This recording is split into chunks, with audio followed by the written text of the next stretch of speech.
of coming out of the winter into the spring and the sort of festivals that we've survived another year, and that sort of physical aspect to it. I would have thought in the past that people from pretty much all of Lancashire would have come to the festival. There'd be big celebrations. Remember, food wasn't as plentiful as it is now. You couldn't just go around any time of the day, go to the local takeaway and get something to eat. It might have been fish and chips, but they were on restricted times and places and so on. So there's that aspect of it that we can more or less get what we want all the time now. There are no real special occasions. I think they've got a costume kind of exhibition going on as well, if you will. So, like from all the different guilds from down the years, so like a bit of a fancy dress thing. I think they've got. Is that in Harris? Yeah, Museum? yeah. That was one of the exhibitions. I think probably people might be a little more interested in the historical stuff, because as we move away from all that, we get more nostalgic about it, and perhaps people want to see it, but presumably they're free. Yeah. So that's not going to bring any money in. No, they're just hoping that people buy food. The cafe and Yeah. It will be interesting. I mean, would you go and see it? Doesn't really interest me, to be honest. That's what I was saying to the woman we're speaking to, that a lot of the young ones these days will be, you'll tell them about it and they'll just be what's this compared to a PlayStation or something? Yes, well that's the other thing.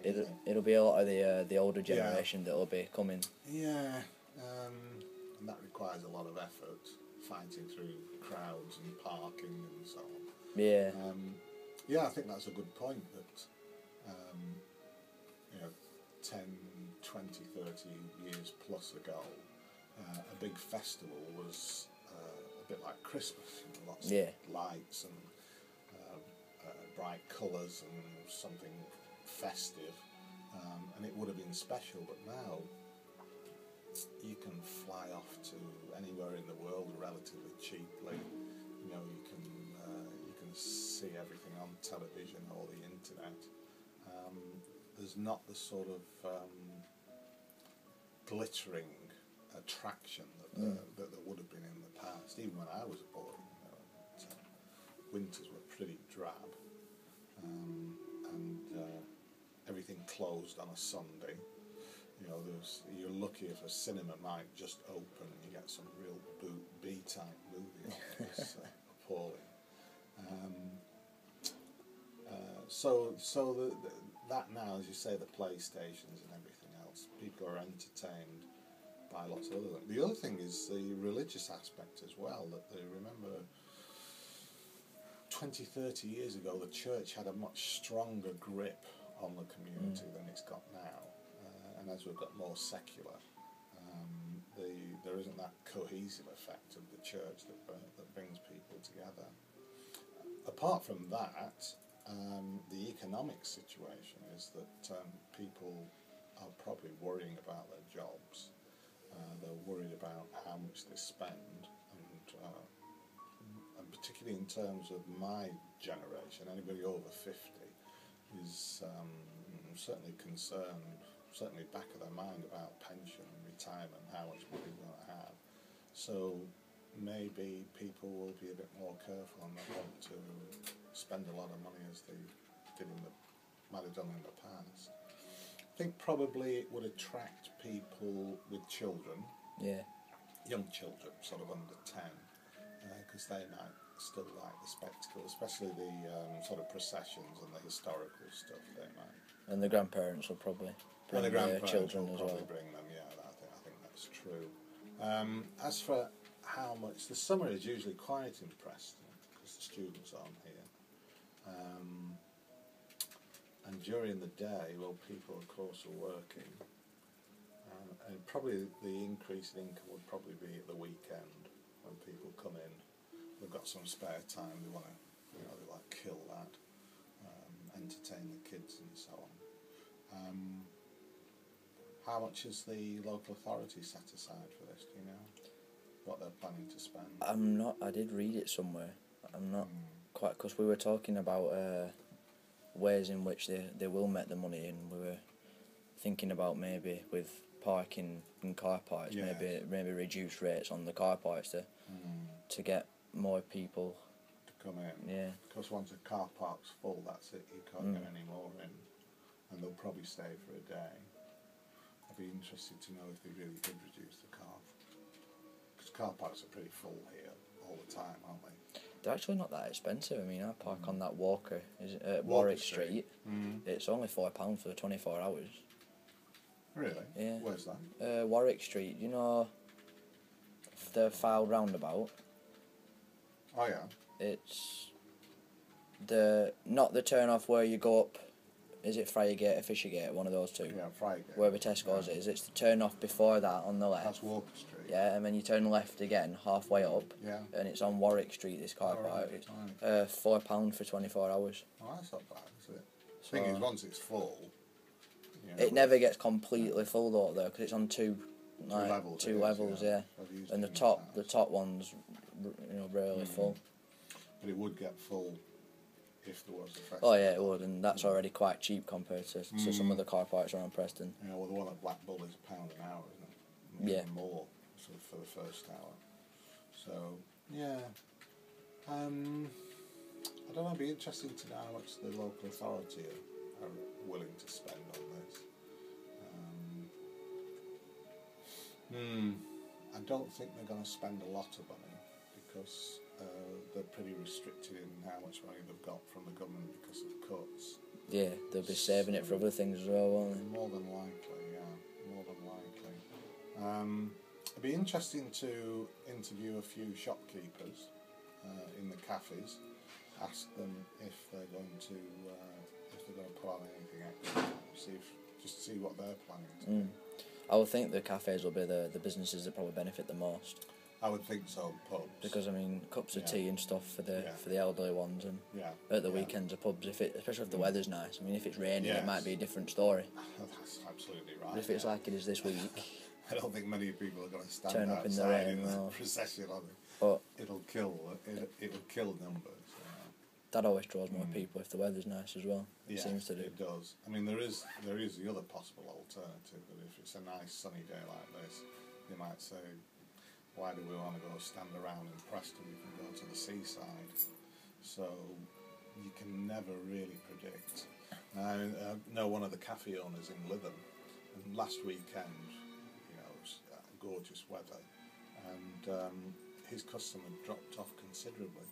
And he said when the weather is poorer, it gets more people More people in, yeah. If the weather's good, they just all go off onto the prom or local sites and take food with them for a picnic, or eat outside, because he hasn't got much facility for outside.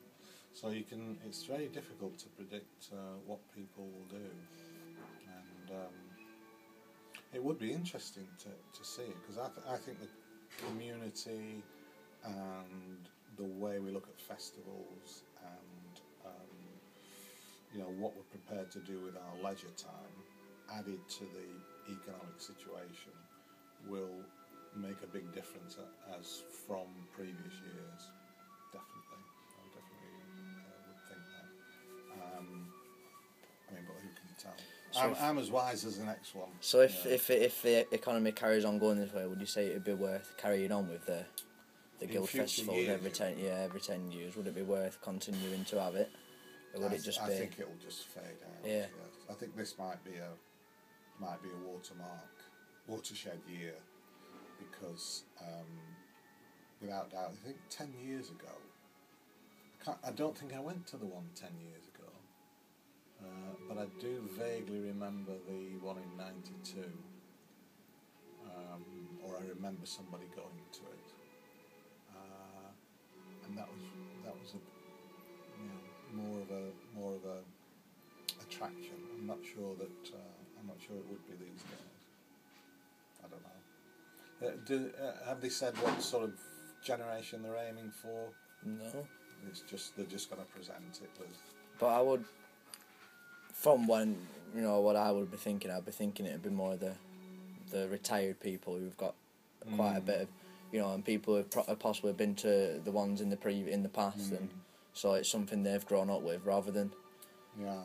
I mean, if they're only every, I don't know, 10 or 20 years, but if they're every 10 years, you know, people that are anything up to 18 years of age aren't going to remember the one. No. From no, they probably won't. yeah. No, they So. Probably won't. Yes. I mean, it might be worth interviewing a few probably local students, and sort of get an idea on that. Probably interview if you could get to a few pubs and ask the owners. We interviewed a cafe owner, and he was hoping that he'd be getting more business with it, because the procession goes right past the front of his. Oh right. Which I suppose is lucky, really. When is it on a Saturday? I'm not sure. I think it will be on a Saturday or a Sunday, one of the two. Yeah, probably a Saturday, I would think. I'll be as interested as you. I don't think. I mean, first of all, I would find out how much the local authority are prepared to spend on it, because I think that will be a good indicator. And look at the events that are got to be listed. Something like, is there going to be any music on, any rock bands or? I think there was a concert of some sort. Yeah, on a concert. They had a booklet with dates and what was on those dates, and there was there was a fair amount of things going on, spaced out. Yeah, they might pull a few things. I know in Ludlow, where my wife lived for 10 years, well, she was born there and brought up there, they have quite a lot of civic events. They have, 1 week is Food Week, where they have various things on sale in the local food shops. You sign up and you get different tastes of sausages. That's always very popular, but people travel from London to that. They have the festival in June where they put on a Shakespeare play in the castle for 3 weeks, and that always attracts a lot of people. But I've seen it where they just come in, go to the play, and then they go. The play's on sometimes during the day, matinees, Wednesdays I think and Thursdays, evening for all the plays. And you just see people